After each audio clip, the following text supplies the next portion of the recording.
Welcome back to the House Healthcare Committee. We are now turning to the Vermont Care Partners for a very overdue introduction. So I apologize it took us this long to get you back in here. But I'm also hoping that you can touch a little bit on the mobile crisis if you want to. That would be great. I don't want to take away from the presentation you have. So I'm going to let you two introduce yourselves and we'll get started. Thank you. I'm Julie Tessler. I'm the Executive Director of Vermont Care Partners, Vermont Council. So there's actually Vermont Care Partners. There's two sides to it. I'm on the Vermont Council side, the trade association side. And I'm Dylan Burns. I'm Mental Health Services Director at Vermont Care Partners, and my background was at Washington County Mental Health and Children's Services. Great. And I do want to really thank you all for going to Washington County Mental Health Services. That was a wonderful thing that you took a whole day to go and do that and learn. So in some ways, I'm going to start with an overview. Dylan's going to go to more specific information on programs. So I hope that it will help, like, just put that visit into context. But if someone wants to tell me to just speed up, you know this all already, that's fine too. What we're not going to talk about too much today is the mental health crisis, and we'd be glad to take questions on that because it is very serious. But I know you've been taking a lot of testimony about suicide prevention, and so I think you've heard a lot about that, but we'd be glad to address that as well. And hopefully by the end we can talk a little bit more specifically about our funding challenges and our need for the FY24 budget to provide us with a 10% Medicaid rate increase. So the Vermont Care Partners is a statewide organization. We only have 6 staff, but we are working very closely with 16 designated and specialized service agencies. So it's a very tight network. I think Lori mentioned that she meets with the other emergency services directors every month. And that is, we have about, I think, at least 17 different groups that meet all the time. So we have regional variation, and we also work really hard on having consistency statewide and having a statewide system of care that meets the needs of Vermonters throughout the system. We're also very focused on the services being person-centered, family-centered. So when you go to the doctor and they diagnose you, that's not our approach. Someone comes to us and we say, what would you like to work on? What's going on with you? What are your goals? So it's a very different approach. And our goal also is to serve people in the community, more so than if you were to go to a private clinician or an FQHC or your doctor. When you're coming to us, we're just as often coming to you in school, in place of employment, in your home. And we do some office services, and we do go to the emergency department. But our focus is really meeting people's needs in the community. And in doing so, we believe we're contributing to social contributors of health and looking at that every time we meet with someone. Housing, employment, all those things that keep you healthy and well. Here's the map.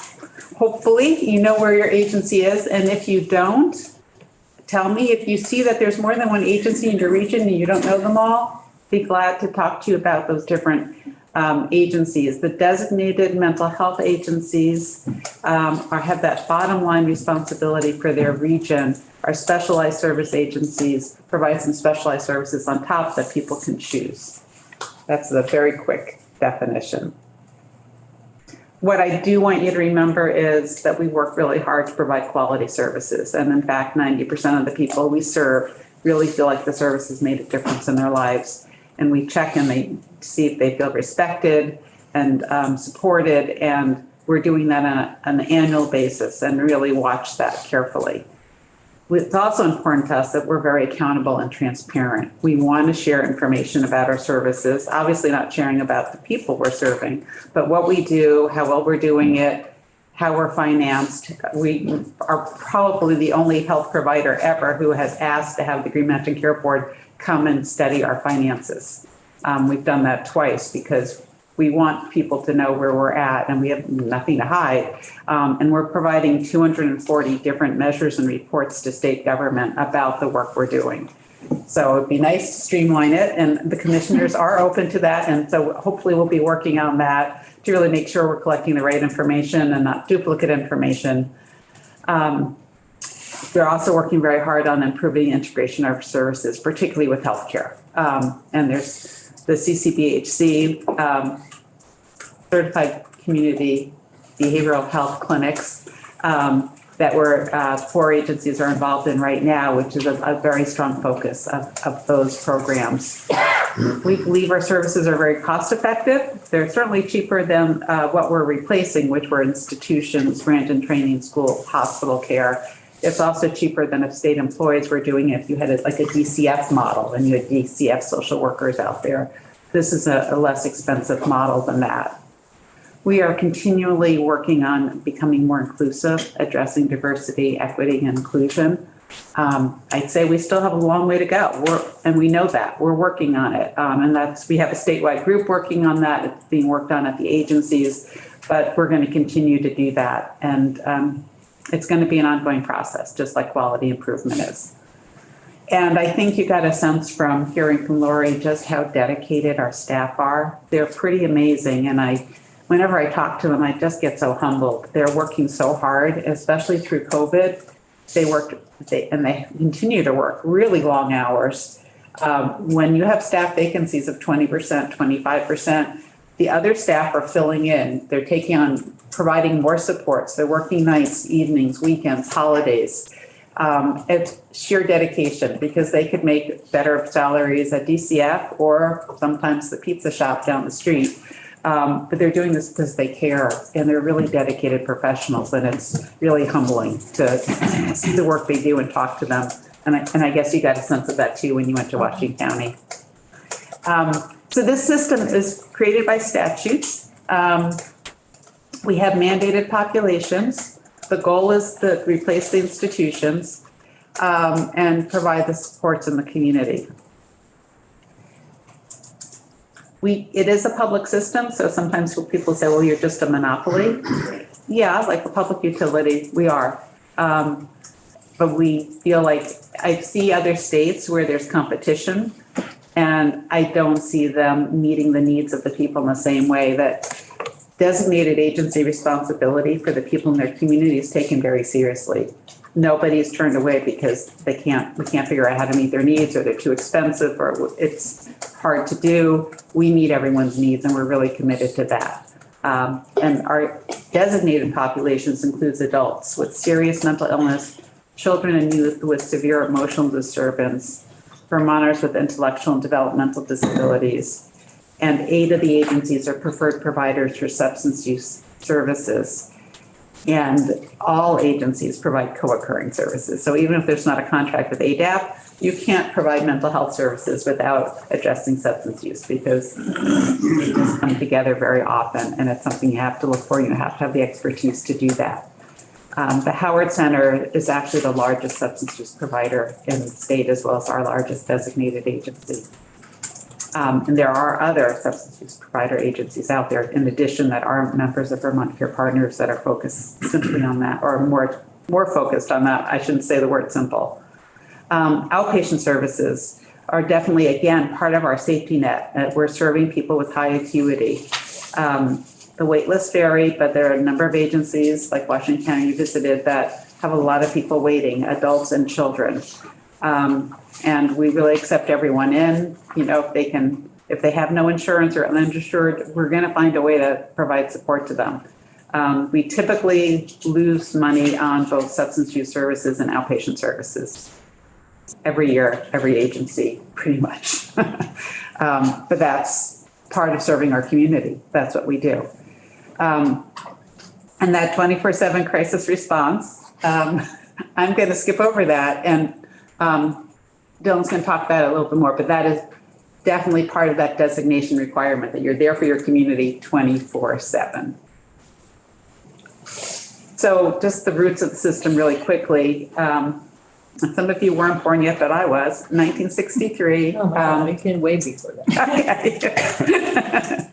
The Community Mental Health Center Act created these community mental health centers, and they had 12 functions, and they were to serve the community. And our designated agencies pretty much grew out of those, even though the funding has switched from this kind of block grant that came from the federal government to a state Medicaid funding that comes again through the government, but is really managed at the state level. In 1992, Success Beyond 6 was developed for children who were struggling in school. And Vermont, I'd say, was really in the lead of reducing having children go to hospitals and institutions, but saying, we can meet your needs and we can actually meet them here in your school.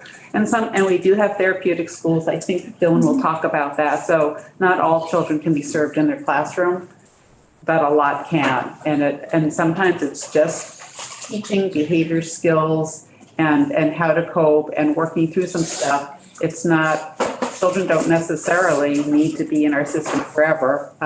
They may just be working through some stuff just like adults. The Brandon Training School was a school for, I don't even know what language they used. It was awful, so I won't repeat it. But generally people with intellectual and developmental disabilities. And that was closed in 1993, and people came out into the community and lived more normal lives, individualized services, and not in this big group. And there was a promise made because actually families were concerned about it. They were worried that, you know, you had Brandon Training School, you had state staff, they knew their kids were going to be okay. And when they died, the kids would have support. And then when we went out to the community, it was Governor Dean said, I promise that support will be there. It will be there. And in fact, when we haven't funded for inflation over time, the level of support is not there the way that it has been. So there was a promise broken. And then in the course of history, we had Tropical Storm Irene come in while we were trying to downsize the state hospital, and all of a sudden it closed overnight. And Act 79, passed by the legislature, really helped make some investments in the community and helped make that push away from having a state hospital. So now we just have Vermont Psychiatric Care Hospital. It's much smaller scale, and it's not the same function, and people do not live there for their lives like they once did. The other thing that helped us reduce the Vermont State Hospital, which once had, I think it was 1,600, 1,700 people there, is medications that have helped a lot of people with mental health, but we've also learned a lot about how to support people to move on with their lives. I am now going to switch it over to Dylan. And this is just a page from our website, and I do encourage anyone who wants more information to check our website as well as to talk to Dylan and I. Yeah, this is, I'm just going to spend a few minutes going into each of these buckets of service, just describing a typical client and what the service looks like for those, and then talk a little bit about what we're doing to respond to them. So I'll move right into that CRT, community rehabilitation and treatment, or community support programming. This serves the population that in the past would have been institutionalized. So a typical client that we serve, it would be maybe like a 50-year-old man dealing with schizophrenia or hearing voices, or might have co-occurring health conditions that are significant and can get in the way of day-to-day functioning, might struggle more at some times than at others, might have periods of stability, but then also really need support if the person becomes less stable. And so the approach that we take is a wraparound approach where there's clinical services like therapy and medication management, but also there's getting out in the community, there's employment supports, there's housing supports, so trying to support the person like living their best lives in the community. I do want to just note that helping people live in stable housing in the community is a key part of our CRT services, and as a system, we provide 170 of the residential beds in Vermont system of care. And so what that meant, as Julie referenced during COVID, was staffing 24/7 those beds. And that was incredibly challenging with the staffing shortages we have, not only for direct service, but also for supervisors, kind of up just to be able to kind of hold that system together. I was at a housing meeting at AHS a couple weeks ago, and one of our housing coordinators at Lamoille County Mental Health said, of our coordinated housing list, the people who are trying to, as a whole team, as a whole community, looking to support their housing, 70% need ongoing supportive housing, need someone to be supporting them over time. And CRT is really, from her perspective, the only provider in the community that serves that can serve that function. So it's really an essential component. CRT, Jill Reg from the Vermont Bar Foundation told us at one point, CRT programs seem to be one of the largest, if not the largest, providers of housing supports and services in the state. There's no one better place to support people with mental disabilities in maintaining their housing. The other point with CRT services for adults is that we really focus on employment. How can we get people working? So that's job assessment, job training, and then supporting people once they're working. Department of Mental Health has really supported an individualized placement and support best practice model, and we're doing much better than other states in terms of employment for this population.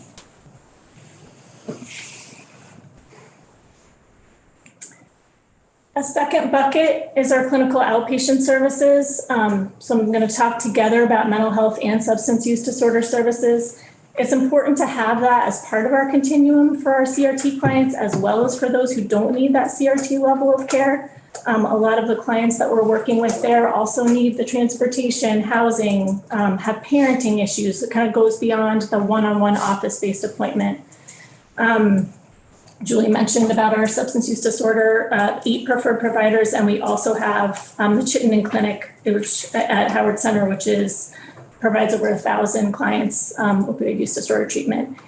I think this is a really essential component of our public system because we all know how hard it is to find a therapist. And the typical client we're serving here is maybe somebody who was referred by DCF, a parent who was referred by DCF for therapy, or Voc Rehabs, like part of what you need to do to be able to maintain a job is get therapy. And we all know how hard it would be to try to go through the phone book and find someone who would say accept Medicaid. And so that's the kind of population we serve, and that's what makes this component really essential. Can you talk about the outcomes a little more? Oh, sure. So one of the things that the department has incentivized with our mental health payment model is access to care. And so we're tracking how many days it takes for people once they call to get in. Do you have a contact within 5 days? And then once you've had an assessment, are you getting a second appointment? So you can see there on the mental health side, we had this is I believe fiscal year 22, 64% of clients were seen within 5 days of contact, and 62% received a follow-up appointment within 14 days. And also noted the initiation engagement rates for Vermonters with Medicaid is higher for opioids. As you all know, the hub and spoke model is kind of a model that's looked at nationally.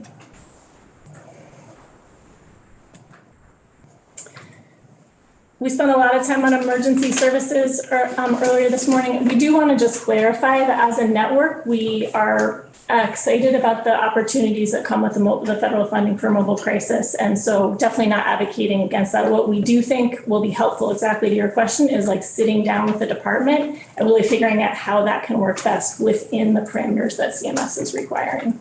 And that really hasn't been a conversation we've been able to have yet, and it's going to be important.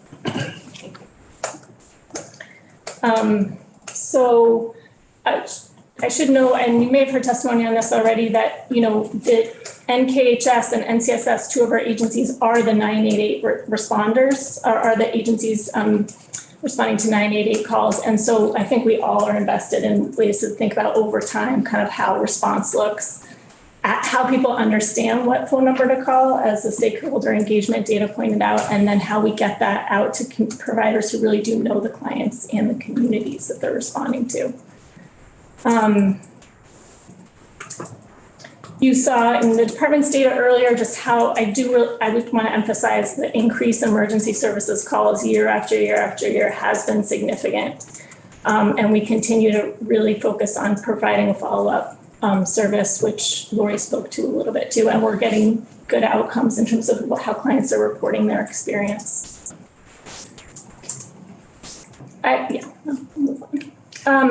Children, youth, and family services and school-based services. I know you received a presentation on this from Laurel Omland, which had more depth than we were going to here. I would say a typical client here in terms of school-based services might be, 7 or 8 year old with aggressive acting out behavior in the classroom, or sexually reactive behaviors, or bolting, behaving in a way that is beyond the capacity of the school to manage that. It's getting in the way of that kid's education and the other kid's education.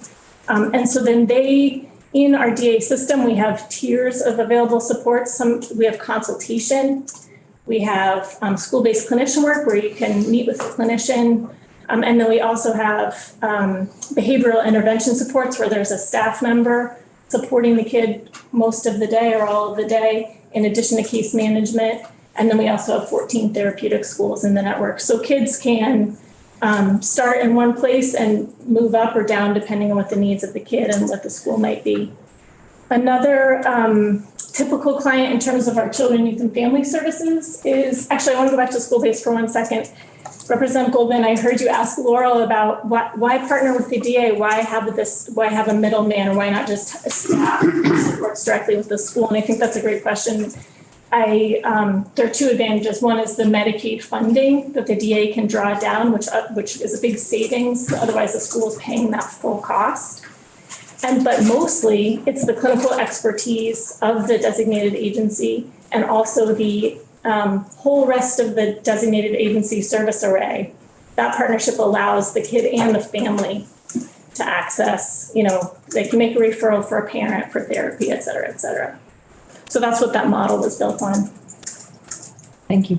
In terms of children, youth, and family services, a typical client might be like a 13-year-old girl who's struggled with suicidal thoughts, or suicidal, even suicide attempts, may have been hospitalized, might be coming out of the Brattleboro retreat, and the retreat's looking to get the kid connected up to services. So again, struggling to find possible clinicians in the community, the DA, we're the public system that they call and say, all right, we need to get a therapist, we need a psychiatry appointment, we need to get this kid wrapped, let's get him into gymnastics, or, to really support and help stabilize the client. And so I wanted to note, just in terms of how we interact with community partners, the DDAs are a big resource for DCF as well. The last time this analysis was done, half of the kids who were involved with DCF were receiving services with the DA. So what that means is DCF social workers are identifying needs for services and referring to DA partners, and we're there to receive and accept and support and kind of come up with treatment plans.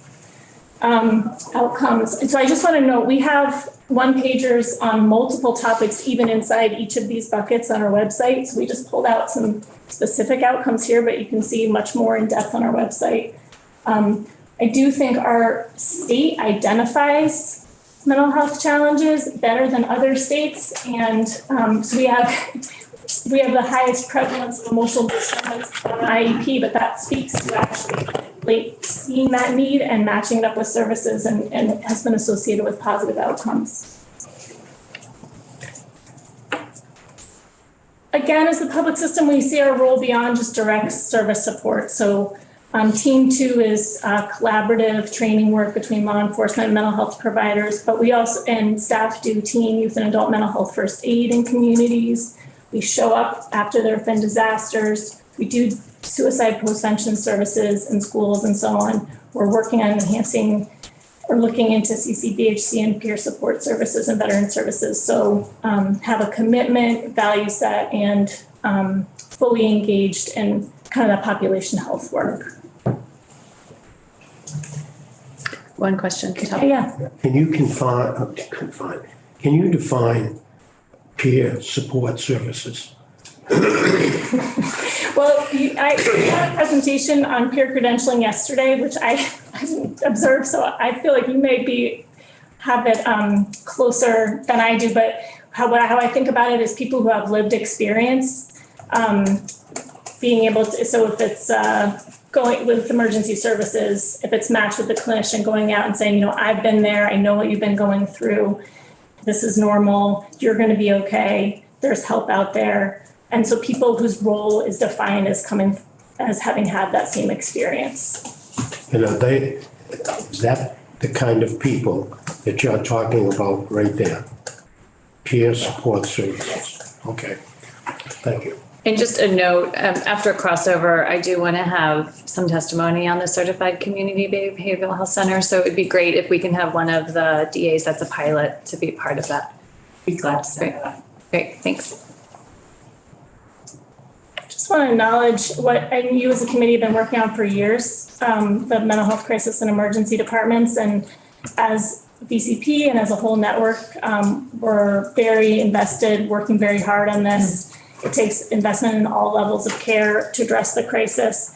We just wanted to really illustrate for you something that Lori spoke about, and with a much more specific example, which is that, you know, in state fiscal year 22, from our data of emergency services screen or contact with a CRT client, there were 73 CRT clients that we saw in emergency departments, and there were 2,300 CRT clients who were serving, some of whom are in crisis, and we're meeting those as agency staff. We're meeting the needs of those clients every day, day in and out, 24/7. On the kids side, 132 kids who have of our open clients meeting that acute level of care emergency departments, but 11,000 other kids that we're supporting out in the community. So we are an essential component of of crisis support that's just not visible in those in that ED data that you see. And just to kind of get into the details of how we do that, so up 1.3 million hours of service to CRT clients. These are people who have, like as I mentioned earlier, potentially, you know, based on mental health systems, may really be more likely to come into crisis. And so how do we do that? We do emergency services and mobile response, lots of crisis case management, after hours, safety planning, wraparound supports, and crisis beds and residential services. So all that's happening, and we don't see it in the ED numbers. And then on the kids side, this graph is our children's services, same kind of types of services. And then in terms of schools, that's kind of the location and volume of some of that service. I'll just speak to a specific example. I had my own private practice and worked with the Washington County case manager. Kid was struggled with suicidality and would end up in the emergency department. And so often this case manager was receiving and fielding calls back and forth, talking to the mom and the client on Friday afternoons just to keep this kid out of the emergency department that time. You know, for every 3 times, in a year, if she ended up in the emergency department 3 times, there were 10 Friday nights. This case manager was on the phone, reminding them of the safety plan, kind of like supporting their stabilization. And so the last piece, just wanted from a systems level, and you've heard as a committee, you've really supported as a committee a lot of these initiatives. PUC, living room models. I think you heard about the Northeast Kingdom program yesterday. Really trying to work, even despite some of our staffing and funding challenges, really trying to be part of the solution to the problem of the mental health crisis. Are there any specific questions about any of these services? Mari, and then Art, but I do want to notate the time. I want to make sure you have time for your ask at the end. So Okay, thanks. Mari and then Art. Can you talk about any providers and or programs you have for LGBTQ, especially youth? That's a great question. I would probably have to get back to, you know, Jennifer Smith, who's the children's director at HCRS, has been a big champion of those services. I know a couple of years ago for Mental Health Advocacy Month, or Awareness Month, Youth Mental Health Awareness Month in May, she put together, I think on a statewide level, or she worked with the other children's directors to do a storytelling kind of moth thing for LGBTQ youth, just to like raise awareness and create a sense of like identity and connection. That's just the first one that comes to mind, but I can. If you could get back to us, that would be great. Thank you. Art? Yes, I'm trying to understand how Vermont Care Partners are related to the Rutland Mobile Crisis thing we just heard about, okay? Because you're doing the same stuff, it looks like, or some of the same stuff, especially around emergency stuff. Okay, they've got somebody embedded in the emergency department. We just saw that you. So Art, so Vermont Care Partners is the association over the designated agency. So Rutland is a designated agency. It works for them. They don't, it's just like, support them. So when they support what Rutland is doing. And so the data here encompasses what's happening in Rutland. Support them with what? I turn that back over to Julie. Well, we all different ways. We're here supporting them. We are bringing different program directors together, like the emergency service directors. We're bringing that together. Dylan will organize the groups, identify training needs, what are the standards, what are the things to talk about with state government. So administrative stuff. I think Yeah, go ahead. I was just gonna say we're like the hospital association and the hospitals. We're like the hospital association and Rutland Mental Health is like Rutland Regional Medical Center. So we're the trade association representing the designated. Okay, and you represent all the 10 various. The 10 designated agencies and then Okay, 6 all right. specialized agencies. And if they go away as a result of the other thing, are you gonna do something different? We'll get there when we get there. Yeah, I just wondered. That's a memorable question. Yeah, our job is to keep the system of care strong and to do everything we can to meet the needs of Vermonters that have mental health, illness, and substance use needs through these agencies. And I want to just clarify. So HCRS is a designated agency, and they were the lone bidder on the RFP for the mobile crisis unit on behalf of all of the designated agencies in the state. And Dylan just spoke to the fact that they are, I don't want to take the words out of your mouth. So do you want to provide the statement you provided again regarding the mobile crisis? Sure. The way that we think about the mobile crisis is just an enhanced version of what Lori and her team are already doing with like stricter federal requirements and more staffing. And so we And more are funding. excited to work together to figure out how to do that best. Gotcha, thank you. Great. All right, so just to summarize, last year we served 30,000 Vermonters. That's less than we've served in the past because of COVID, because our underfunding, and we've had a lot of staff vacancies and a lot of turnover. We haven't been able to meet the number of Vermonters' needs as we have in the past. Still, we provided 6 million service hours, so we're providing a lot of services. And unlike some healthcare, like nursing homes or our DCF staff or whatever, we have no annual cost of living increases worked into the system. We basically come to you and put our hands out. Last year, you guys were wonderful. You provided us with an 8% rate increase, and that was fabulous. We were really on a downward spiral, and that helped stabilize our staffing. It stabilized us at a level that's not okay, but it stopped us from continuing to go down. And I really just can't even imagine where we'd be today without that.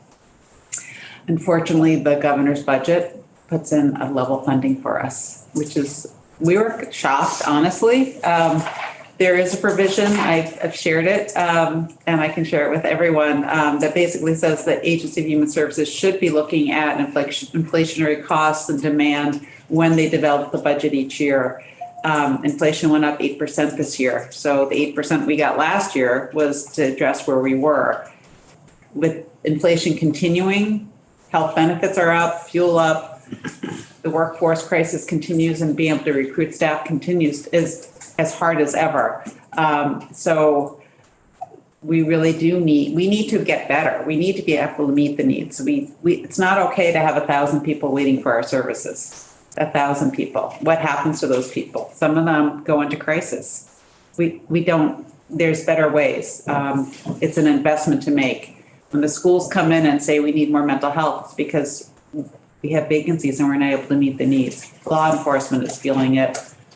Healthcare is feeling it. It has, and actually I'll speak a little bit more about it. I just realized we've got. Can you, just real quick, so it says level funded in the fiscal year 23 budget. I want to make sure you meant to say 24. I meant 24. Okay, and is it level funded based on the rate from last year that included the 8%? Or was that 8% a one time? No, that was Okay. base funding. Okay, thank you. So, and what makes us a little different than some of your other health providers here, this is actually not our slide, it came from the Green Mountain Care Board. This shows the funding mix of different health providers. We're all the way on the right side, just to make sure, I turn around and make sure it was there.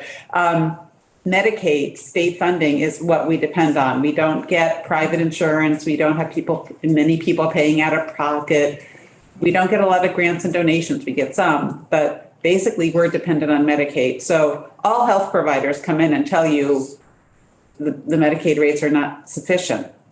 And we agree, and it's an issue for everyone. But for us, it becomes a greater need because there's nowhere else for us to go. This is the population we serve, people who use Medicaid. This is a little clearer, well, maybe a little clearer. That blue is like the fees we get from the people we're serving. We do get some additional grants and contracts, and then we're, working with locally and trying to raise some other funds. So this one's a little more accurate than the Green Mountain Care Board one. And when you say fees, you're saying Medicaid. Yeah, Medicaid. So here's the history. And sometimes I think maybe the administration wasn't thinking about this history when they said, well, you got 8% last year, you should be okay. The problem is that each year we haven't been getting the rate increases to match either state employees, inflation, other health providers. And so there's this gap between the cost of providing the services and our rates. So the 8% kind of keeps that gap going. That's why we still have vacancies. We're still not paying salaries at the market rate.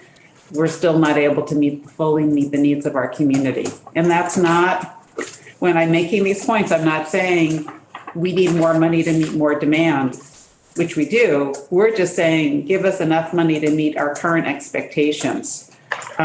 So we should be asking for more, but we realize there's also limits in state government.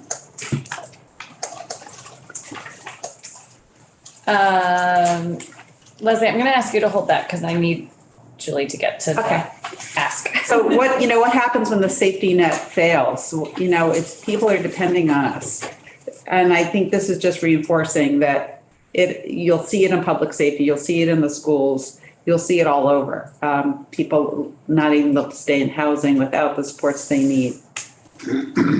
This is a summary of our turnover data. It is worse in developmental disabilities.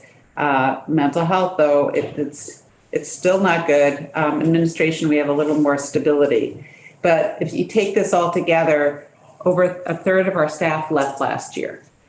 And then we have vacancies of 16% now in mental health. It's a little better than it was in October.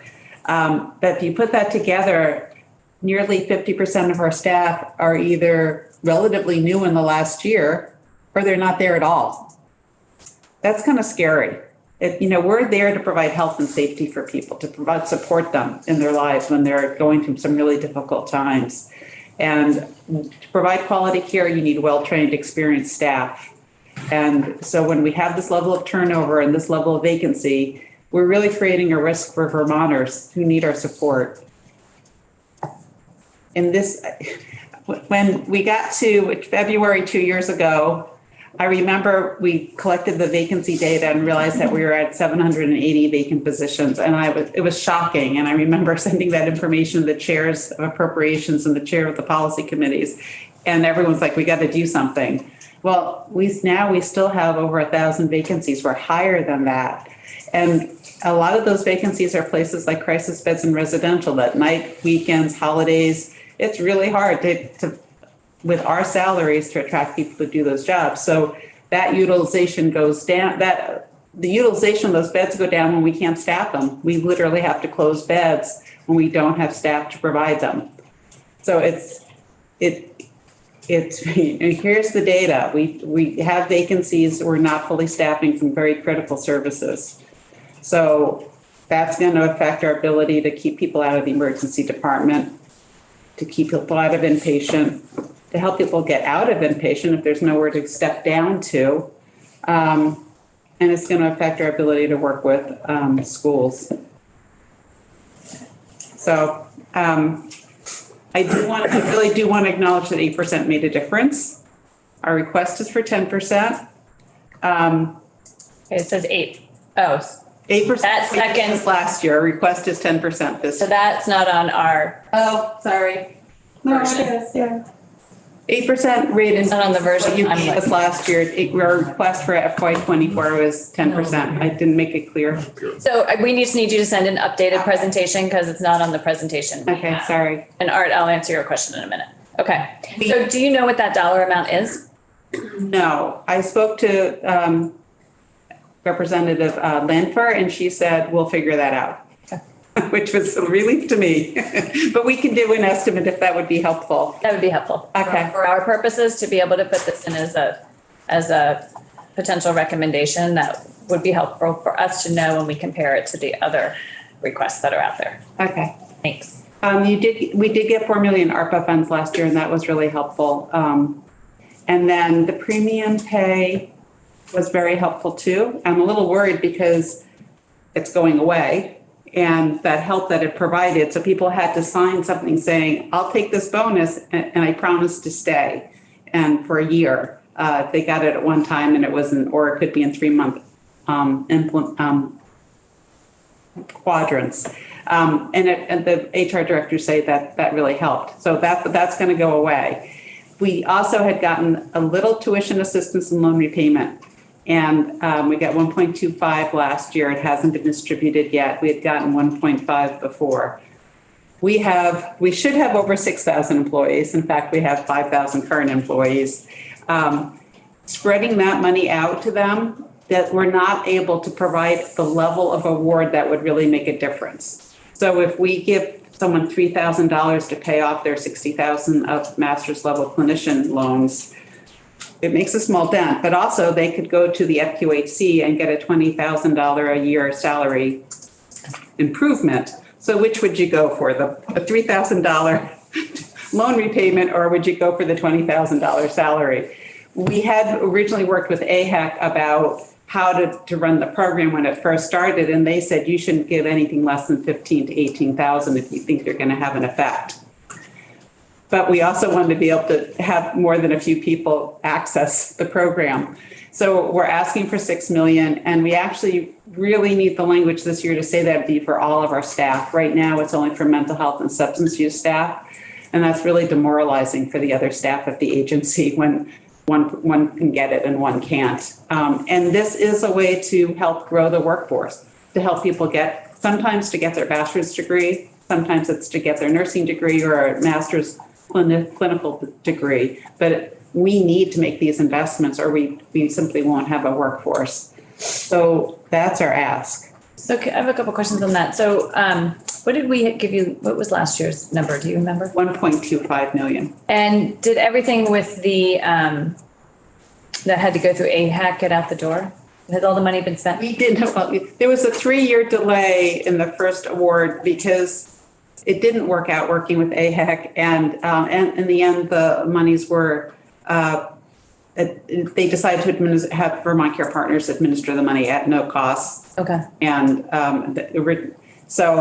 and then this year they decided that they read the language differently in the statute and believe that it can't go through Vermont Care Partners, it has to go directly to the agencies. So they're going to do 10 different contracts.